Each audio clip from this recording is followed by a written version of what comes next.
Well, kids today say they are feeling a lot of pressure that's leading to overwhelming stress and anxiety. According to a recent report from Harvard's Graduate School of Education, 53% of teens feel negative pressure to excel academically. Yeah, which is why a lot of parents are turning to so-called executive functioning coaches. They ultimately help students develop critical skills to succeed in school and to protect their mental health. Academic advisor and author of Erasing the Finish Line, the new blueprint for success beyond grades and college admissions, Ana Homayoun joins us now. Ana, this is really interesting because you started a nonprofit to essentially help kids with this, but let's just sort of set the table for parents and educators. What are executive functioning skills?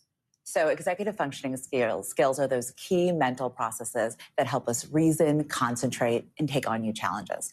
And research shows that having strong executive functioning skills is actually a better predictor of positive life outcomes than IQ, test scores, and even socioeconomic status. And so when I work with students on executive functioning skills, I'm focused on organizing, planning, prioritizing, starting and completing tasks, and being adaptable when things don't go as planned. You know, Ana, you've been doing this work for 20 years. How are things different from when we went to college versus the kind of pressures and stresses that students today are facing? Is it because of social media that they're a little more anxious because everything is just like in front of them all the time and they're comparing and despairing?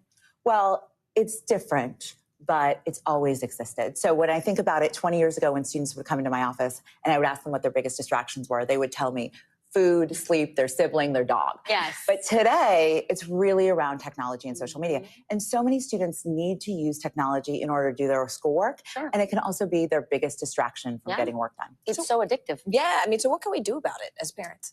Well, the very first thing is to do an audit of where is your child today and what are the strengths that they have and where are their opportunities for growth. So one of the biggest things I say is you can make this fun. It does not have to be stressful. So I always meet students where they're at. Are they visual? Do they like color coding? You know, are they a person that likes a to-do list? Do notifications help them to really think about that? And then as parents, can you provide them with time, structure, and support? So as a parent, maybe it's a weekly regroup time where you go through their backpack and have them map out their week themselves, right? You want them to take charge. And you really want to think about sleep and stress management because research shows that they need more sleep and it impacts their executive function. That's sort of the baseline. Always talking about that in our house. Let's talk about for students who may have learning challenges or learning disabilities. What are some of the unique challenges and how can parents help those students? Well, here's the thing. Executive functions can be challenged by learning differences, including ADHD. But if you provide the time, structure, and the support, it actually can be a game changer. It can be not just in school, in life. How do you sort of adapt this, though, according to the child's age, Ana? Because I imagine this is different teaching this to my 2-year-old versus your 13-year-old. Yeah.